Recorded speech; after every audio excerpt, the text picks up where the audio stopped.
Olá, senhores estudantes, estamos aqui dando continuidade à análise dos exercícios do livro do David Griffiths, de Mecânica Quântica. Estamos aqui com o problema 2.7, né? Então, nesse problema ele fala assim, né? Uma partícula em um poço quadrado infinito tem a função de onda inicial, está aqui apresentada, a função de onda na posição numa única dimensão, né? E em função do tempo, no tempo inicial zero, seria igual a essa relação, né? Uma função descontínua, né? Ela é a vezes x, né? Se a posição da partícula se encontra nesse intervalo, né? De zero a metade do poço quadrado infinito, né? E aqui ela vale a vezes azinho menos x se a partícula se encontrar a posteriori da metade da posição do poço quadrado infinito até a sua lateral direita, né? Vamos dizer assim, né? Pensar isso, né?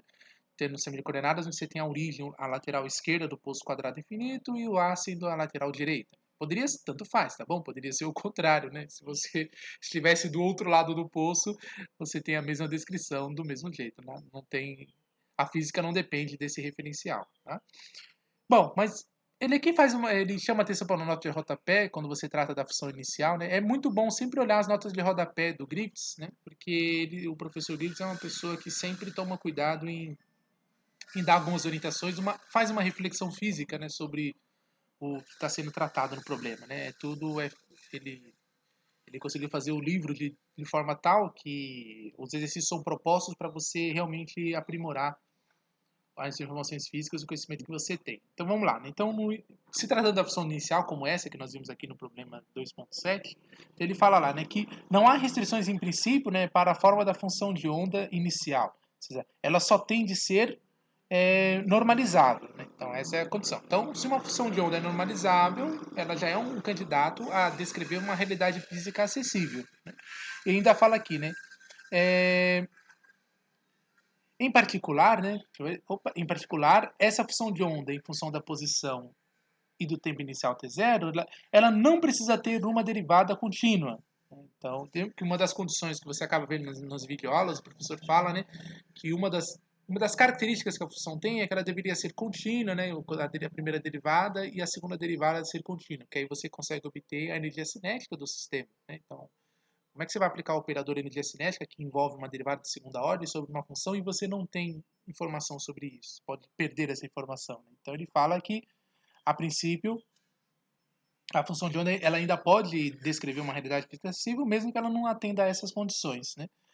Que tenha uma derivada, que não tenha uma derivada contínua, na verdade, e não precisa nem ser uma função contínua, né? Então, de fato, que era uma das outras condições, né? Eu teria uma função contínua, né? Seria bom para poder descrever todo o sistema físico, né?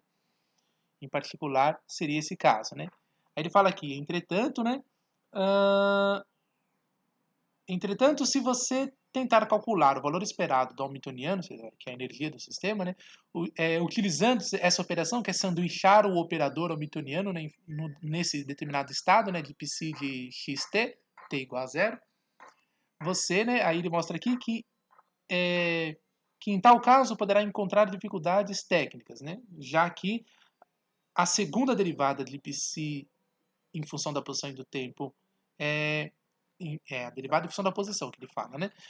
Mal definida ela é uma quantidade mal definida, né? Claro, porque a função tem uma descontinuidade nas bordas do poço, né? Que é isso que o problema 2.7 está mostrando, né? Então, como você vê lá, a gente vai ver essa discussão no problema 2.9, que eu pedi para vocês também fazerem, né? E em comparação até com um outro problema aqui do livro do David Griffiths, né? Que a gente não vai chegar a fazer aqui. Mas vejamos. Então, essa função ela é descontínua nas bordas, tá vendo? Quando você está na borda do poço, né? Que é a borda lateral esquerda, vamos dizer assim, né? Que é a posição zero, você tem essa função até a metade do poço e você tem uma mudança e aqui. Então, essa descontinuidade da função de onda nas bordas do poço cria uma dificuldade para você obter, né, o valor esperado da energia cinética, porque você, na hora de derivar essa função, nessas circunstâncias, né, você vai ter uma dificuldade que a gente vai ver mais à frente, tá bom? Como lidar com ela. Que no próprio vídeo aula o professor já discutiu também. Então, finalmente, para atender ao problema 2.7, né, então ele fala aqui de uma partícula aqui em um poço quadrado infinito que tem a função de onda inicial como essa apresentada.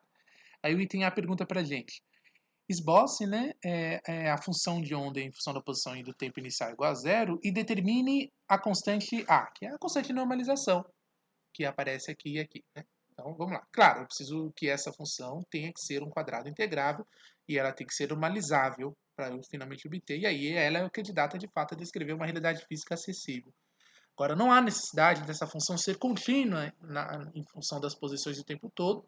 A derivada pode não ser contínua nesse caso, né? Mas aí tem que ter uma maneira de contornar essa descontinuidade para resolver o problema.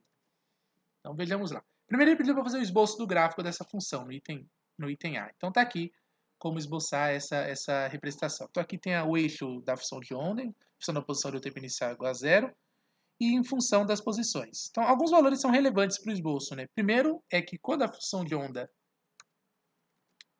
é aqui, na posição zero, né? Na posição zero, você está com essa condição, né? Então, a função de onda que descreve ela é essa a vezes x. Então, a função de onda vai ser de fato igual a zero na posição zero. Tá aqui. Na metade do poço, nós temos a situação envolvendo o próprio primeiro intervalo e também o segundo, né? Querendo ou não.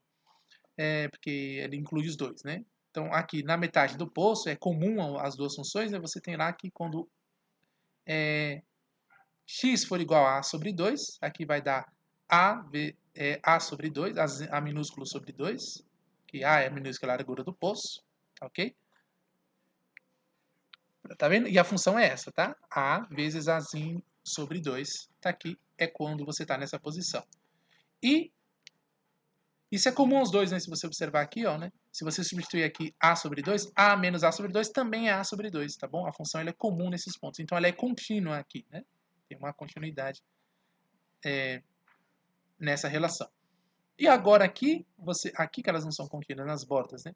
Então, quando agora x for A, aí a função descrita é essa, esse aqui volta a ser zero novamente, tá vendo? Vai ficar Azinho menos Azinho, vai dar zero. Ok, então tem aqui o esboço do gráfico com relação à parte que o item A pede para a gente. Além disso, o item A finalmente quer que você encontre a constante de normalização, que é o A. Sabemos que quando a gente integra a função de onda em toda a região do espaço, nós teremos então que ela deve ser igual a 1, isso vai ser a probabilidade de encontrar a partícula dentro do poço quadrado infinito. Tá? Bom, é relevante mostrar que fora do poço, né, a gente tem que o potencial é infinito, tanto à esquerda do poço quanto à direita do poço, se você escolher esse ponto de vista para olhar para o poço quadrado infinito. Então é relevante, na verdade, calcular apenas as possibilidades no interior do poço, que já que vai dar 100%. Então, na largura do poço é os limites de integração, tá vendo? Nas posições de 0 a sobre 2.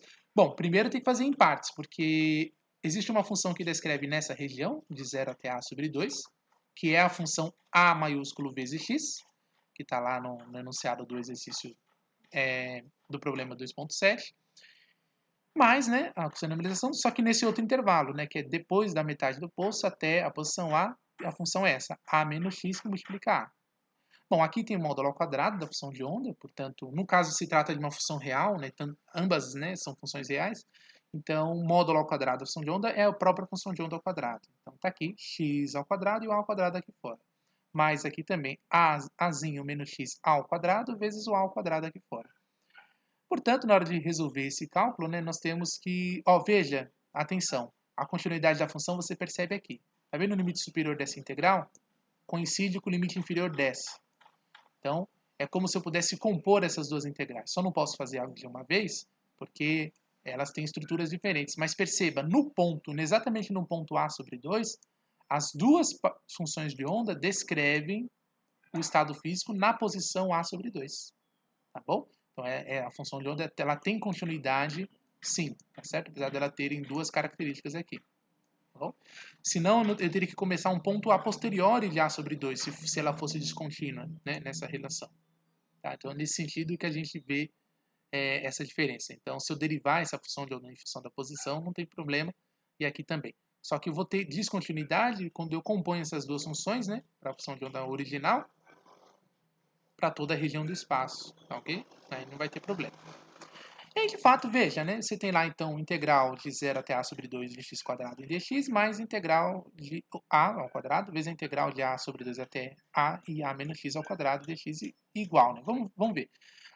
Essa primeira integral, então, é apenas integral de um polinômio, né? Então vai dar integral de x² x ao cubo sobre a sobre 3 no intervalo de 0 a sobre 2, menos, e aqui a integral dessa quantidade também, né? Vai ser a menos x ao cubo sobre 3 e integrado nessa região aqui, né? Da mesma. Aqui é apenas uma constante, né? Então ela não afeta aqui, ela própria. No intervalo de a sobre 2 até a. Até o a lá em cima. Então, aplicando os limites de integração, né, posso pôr o 3 em evidência, que é comum aos dois termos, às duas expressões aqui, o a ao quadrado também, e aqui, então, substituindo o limite superior, nós vamos ter, então, aqui a ao cubo sobre 8, tá aí, menos o limite inferior, né, só que aqui tem esse menos que vai encontrar com o menos da regra da integração, então vai ficar mais, né, então vai ficar a menos a sobre 2, que vai dar a sobre 2 positivo, elevado ao cubo sobre 8, né? Porque aqui vai estar o fator 2 no denominador. Tá aí. A ao cubo sobre 8. Isso é igual, então, a ao quadrado sobre 3 vezes. Aqui são duas frações iguais, então é o dobro dela, que vai ser a ao cubo sobre 4. 4 vezes 3 dá 12, e aqui a ao cubo. Por fim, isolando a conceito de normalização, que é o que o item A está pedindo no problema, além do esboço do gráfico, que já foi mencionado, você tem então que A é igual a raiz quadrada de 12, que seria 2 vezes raiz quadrada de 3, né? Racionalizando o máximo que a gente pode. E aqui tem sobre raiz quadrada de A ao cubo. Conhecendo a largura do poço, você pode atribuir um valor numérico aqui para a constante de normalização do exercício em si. No item B, ele fala para a gente lá, calcule justamente essa função de onda em função da posição e do tempo, ok? Função de onda. Aqui, ó, seria psi maiúsculo, tá? Nesse contexto, né? Então, o Griffiths, infelizmente, tem essas nuances aqui, né? Que a gente tem que seguir. Aqui seria psi maiúsculo, só que agora é essa função para outros instantes de tempo, tá? Sem ser o tempo inicial igual a zero. Então, vejamos lá. Bom, para isso, nós temos que calcular a partir dessa relação, né? Envolvendo o coeficiente de normalização aqui, né? Deixa eu só me situar aqui um pouco, né? Deu lá a conceito de normalização. E vejamos aqui. Para a obtenção desse valor, né, para esse cálculo desse coeficiente, né, fazemos aqui então, pegamos a função de onda original, né, a função de onda do poço quadrado infinito, que ela envolve então essa valor x seno de nπ sobre a vezes x, que é o que você vê no problema 2.5, por exemplo, né, dx, mais a integral agora, essa aqui é de 0 a a, tá certo? Então a função com esse primeiro estado estacionário aí, tá ok? Esse aqui é o primeiro estado estacionário para o poço quadrado infinito, tá ok? Incluindo x, né? E aqui mais, aqui é a função de onda para o primeiro estado estacionário, só que agora incluindo a menos x, né? Se você lembrar da equação original, que acho que aqui, não sei se dá para eu ver rapidamente, né? Deixa eu olhar aqui no problema, ver se vai ser rápido de observar, né? Que é o cálculo que eu obtenho para os coeficientes. Está aqui, né? Esse aqui é o valor esperado para o hamiltoniano. Aqui o módulo ao quadrado sobre isso. Aqui, opa, mais completo. A gente discutiu isso nos problemas 2.6 e mesmo no problema 2.7. Tá aqui uma expressão mais geral, né? Para a gente tratar com relação... Bom, aqui é só um exemplo, né? Então, exemplo do poço quadrado infinito. E aqui foram os exemplos que aí o professor discutiu com vocês no enunciado do problema, né?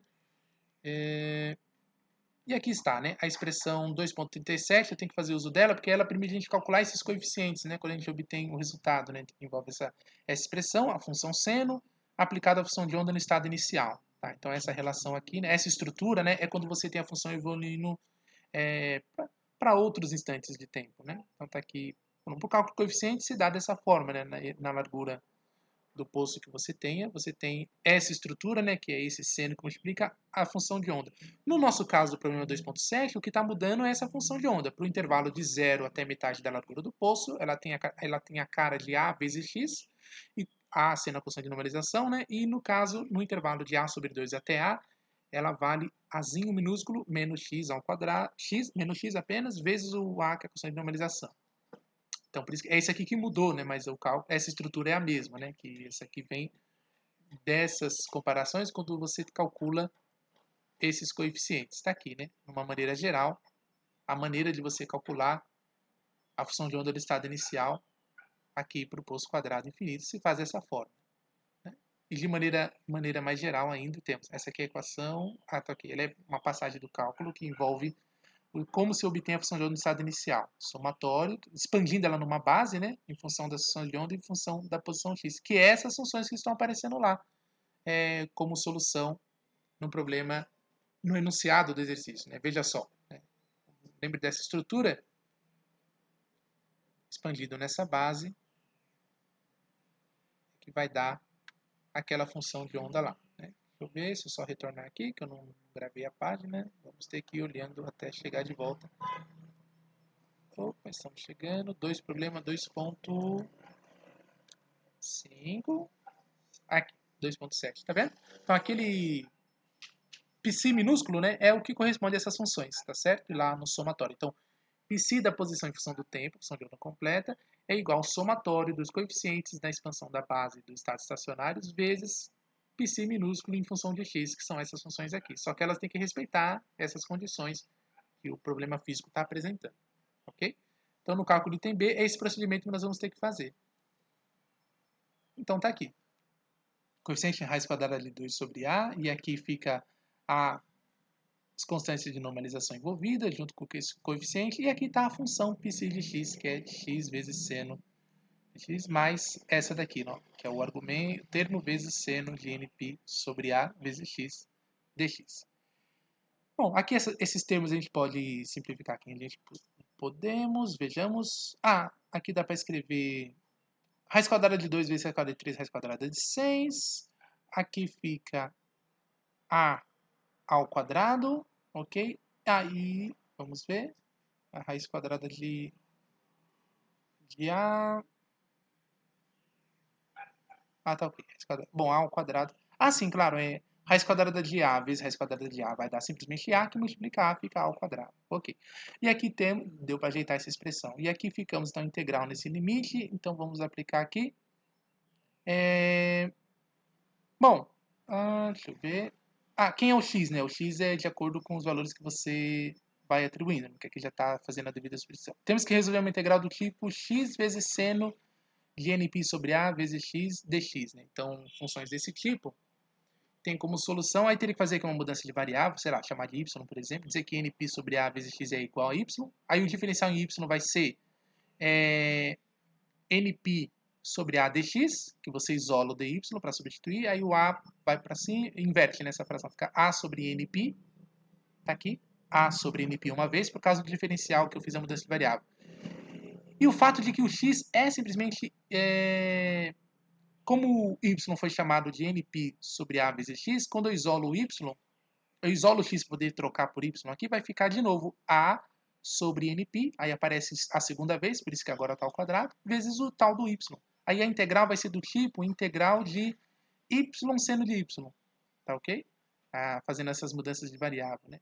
Com os limites de integração sendo mantidos, né? Porque no caso, bom, mantidos assim, né? Quando o π for devidamente substituído aqui, né? O valor, né? Deixa eu ver aqui. Se eu chamar y igual a nπ sobre A vezes x, então, quando x for zero, o y vai ser também zero, né? E quando valer A sobre 2, aí vai ter que fazer a substituição aqui de A sobre 2, né? Vai ficar, então, A simplifica com A, então vai ficar nπ sobre 2, tá? Essa vai ser a informação que vai ficar ali. Bom, aí no final das contas, deixa eu ver, a nπ... isso, vai ficar... A sobre 2 aqui. A simplifica com A, era ficar N sobre 2, né? Aqui, acho que não sei se colocou A, era para ser N, né? N sobre 2. Depois eu vou fazer a substituição aqui e vamos ver. Era para ser N sobre 2 aqui, tá bom? E aqui temos essa devida mudança, né? Então, isso aqui você pode... isso aqui é tabelado também para você obter esse valor, né? Não é problema nenhum. E aí você pode obter, então, esse resultado. Esse procedimento de tabelação a gente fez, inclusive, nos exercícios anteriores, né? Você pode consultar lá. Então, aqui vai sobrar A sobre nπ ao quadrado, tá? Que é a substituição aqui desse termo, né? Simplesmente já estava em evidência aqui na frente, né? Está aqui apresentado. Seno de NP sobre A vezes x menos, né? Ainda não já foi feito, no caso, essa integração, que envolve esse termo, né? Que seria seno de quem multiplica o argumento, né? No caso aqui. Sobre, né? No caso, o argumento ao quadrado, né? Menos, essa é a formulinha, né? E aqui fica, então, cosseno de NP sobre A, x, né? E aqui sobre quem está multiplicando o argumento, né, do x apenas, né? Apenas sobre, né? Como argumento aqui é NP sobre A em x, né? Então aqui ficou o inverso, né? A sobre NP. E aí aplicado nesses limites de integração. O mesmo vale para o segundo termo, né? Que no segundo termo é o mesmo tipo de problema, o mesmo tipo de integral para ser resolvida, fazendo a devida mudança de variável. A gente pode chamar essa quantidade de... deixa eu ver aqui que é mais apropriado. Continuar chamando de y a quantidade np sobre a, fazer do mesmo jeito. E aqui no caso, deixa eu ver aqui, quando x for zero, o novo limite de integração vai ser, deixa eu ver aqui, daria zero, daria simplesmente a sobre 2, né? Deixa eu ver o que ele está chamando. É conveniente aqui chamar de fazendo a mudança de variável. Bom, primeiro separar, né? Essa integral eu posso separar só a função em A e depois só a função. É muito mais simples. Essa integral aqui, ela repete, né? Na verdade, tá vendo? Nós já fizemos ela lá. Repete, claro, o procedimento, porque os limites de integração são diferentes. Então, eu faço só a integral de A que multiplica seno. Tá aqui. A que multiplica seno. Integral do seno, ele é cosseno. Cosseno desse argumento, vezes o termo, para compensar, né? De acordo com a regra da cadeia na derivação, né, de quem que eu derivo que resulta em seno de NP sobre A vezes x. É o cosseno de NP sobre AX que multiplicado por A sobre NP. É isso que resulta lá. Para esse limite, menos, né? E aqui a mesma estrutura. Só que aí eu faço a mudança de variável, obtenho A sobre NP ao quadrado, porque um vem da diferencial da mudança de variável e o outro já estava aqui na frente, que é o x. Seno de NP sobre A menos AX, né, aqui no caso, ó, a mesma estrutura que estava aqui antes, sobre NP. Tá ok? Respeitando esses novos limites de integração que deve ser, vezes cosseno de NP sobre A. Tá aqui. Deixa eu só ver. Perfeito. E aí nós temos, então, nesse caso, vamos lá, cada um dos partes sendo resolvidas aqui, né? Para o primeiro caso, então vamos lá, está aqui, né? Para aplicando os primeiros limites de integração aqui, nós temos quando o x for A sobre 2, nós temos então, quando aqui for A sobre 2, teremos A dividido por A, vai dar NP sobre 2. Vai ficar essa expressão NP sobre 2, ok? E menos, né? Aqui o segundo termo. Quando o A for... mantendo, né? A sobre 2, então vai ficar aqui A ao quadrado, porque vai encontrar esse x aqui, sobre 2np, tá? Ok. Cosseno de np sobre 2, substituindo lá. Menos, né? Agora aplicando aqui o outro caso, né? Esse caso aqui. Menos a ao quadrado sobre np, cosseno de np sobre a, que multiplica esse limite superior que é a, né? Aí vai simplificar o a simplesmente. Vai ficar np sobre 2. Tanto para esse termo, e aqui também vai ficar, então, o cosseno... perfeito. O mesmo procedimento, tá ok? Envolvendo seno, substituindo aqui π sobre 2. A sobre 2. Então, os senos vão simplificar com quem carrega A sobre 2, tanto na primeira integração quanto na segunda, que tem a mesma estrutura. Aí você pode obter todas essas simplificações com esses termos que são iguais e opostos entre si, sobrando 4 raiz quadrada de 6 sobre nπ vezes ao quadrado, seno de nπ sobre 2. Isso é igual, portanto, aí, claro, respeitando a condição de n, né? Porque a função seno ela pode zerar em determinados casos, né? Quando é múltiplos de π sobre 2, né? Para múltiplos inteiros, né? De π, múltiplos pares, né? De π sobre 2, vai ficar dando zero. Então, por exemplo, se aqui for 2, aí, por exemplo, vai dar seno de π sobre 2. Seria, se for ímpar, né? Perdão. Se for ímpar, isso aqui vai dar sempre fatores como π sobre 2, 3 meios de π, 5 meios de π, e isso vai sempre zerando o seno, né? No ciclo de na relação trigonométrica. Para quando for par, né? O n, né? Quando ele for de fato par, como o zero se interpreta assim, né? O zero se interpretou como par. Quando for ímpar, vai dar essa relação aqui, ok? Fator menos 1 elevado a n menos 1 sobre 2 multiplicado por 4 raiz quadrada de 6 sobre n π 2 ao quadrado. É elevado ao quadrado. Então, veja só, né? Então, aqui seria o caso de você ter as soluções envolvendo casos ímpares, né? Para n. Então, se o n for agora par, né? Então, tipo 2π sobre 2, aí vai dar, sempre vai dar zerando, né? Que é o caso desse o primeiro caso que nós vimos aqui, né? Inclui o zero e todos os casos pares. Os casos ímpares, aí você vai ter diferentes valores, porque vai ter que englobar, né? Essa relação aqui. Vai ficar trocando sinal, na verdade, né? Isso que vai dar o efeito, né? Se você tem, por exemplo, seno de π sobre 2, ele é igual a menos seno de 3 meios de π. Depois volta a ser seno de π sobre 2, quando for 5 meios, e assim por diante.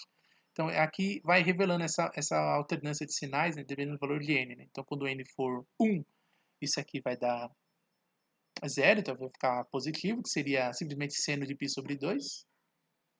Mas quando for, por exemplo, o próximo, né, que seria n igual a 3, por exemplo, aí você vai ter, de fato, 3 menos 1 dando 2, 2 dividido por 2 vai dar 1, aí volta a produzir um sinal de menos. Tá? Então, essa recorrência aqui ajuda a gente a ver a troca de sinal que tem. Ora, a resposta do seno é sempre a mesma, só que uma positiva e outra negativa de acordo com essa relação.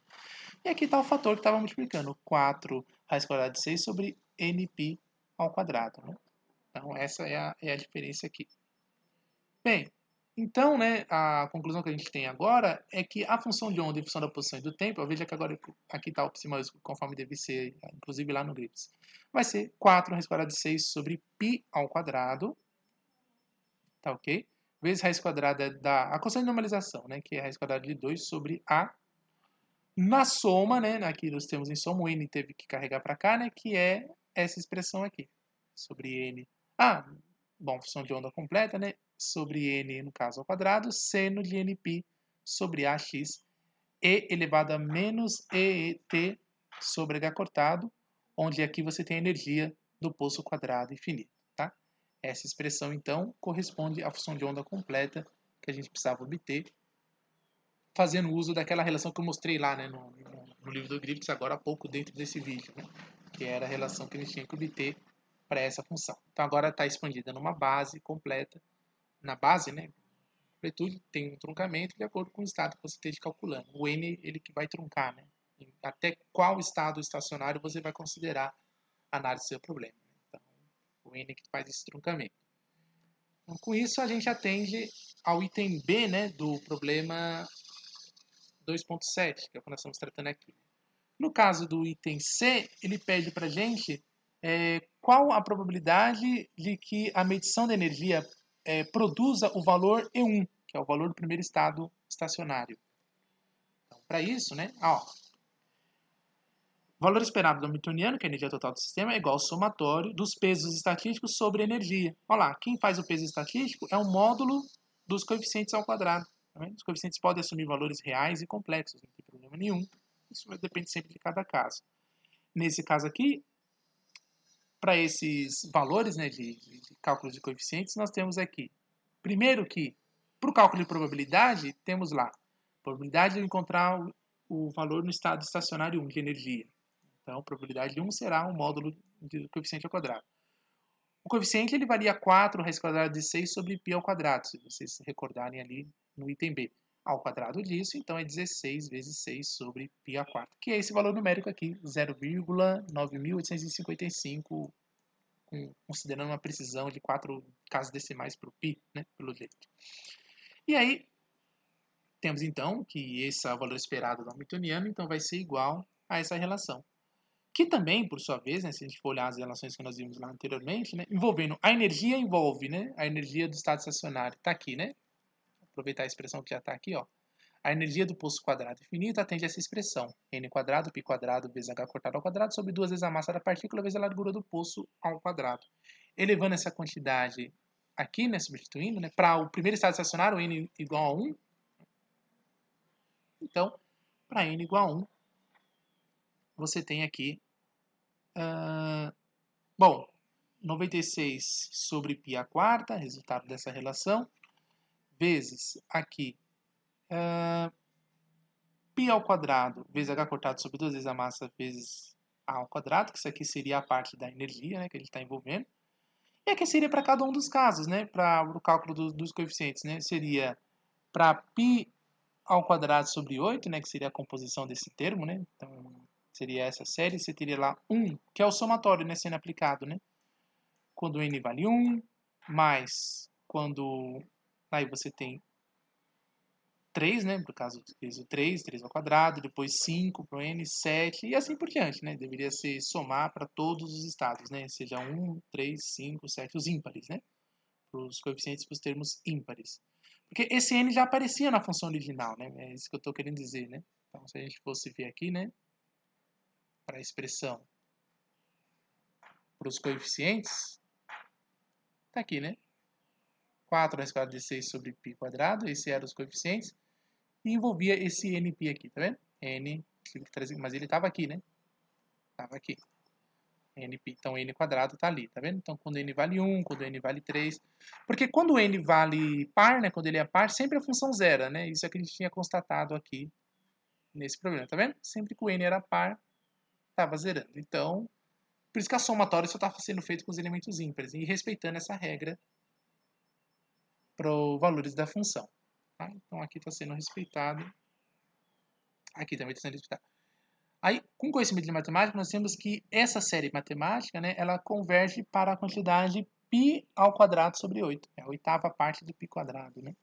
E isso aqui então dá igual a 48, e, né, esse 8 encontra com esse 6 aqui, né? E aí dá 48, h cortado ao quadrado sobre π m vezes a ao quadrado, vezes π ao quadrado sobre 8, igual a aqui, né? Simplificou lá o 96, que ficou 48, e a gente tem então que isso é igual finalmente a 6h cortado ao quadrado sobre a massa vezes a largura do poço ao quadrado. Esse seria o valor de energia para o primeiro estado estacionário, que é o que o item D estava perguntando para a gente, tá? Então no item C ele perguntou a probabilidade, acho que eu confundi um pouco aqui, né? Qual era a probabilidade de que a medição da energia produzida no valor seja esse, e aí para o item D, que acabei respondendo também na sequência, né? Descubra o valor esperado da energia. Então foi o que a gente calculou aqui no item D, tá bom?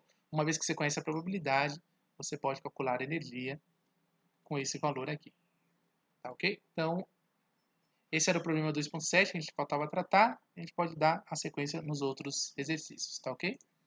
Então, até a próxima.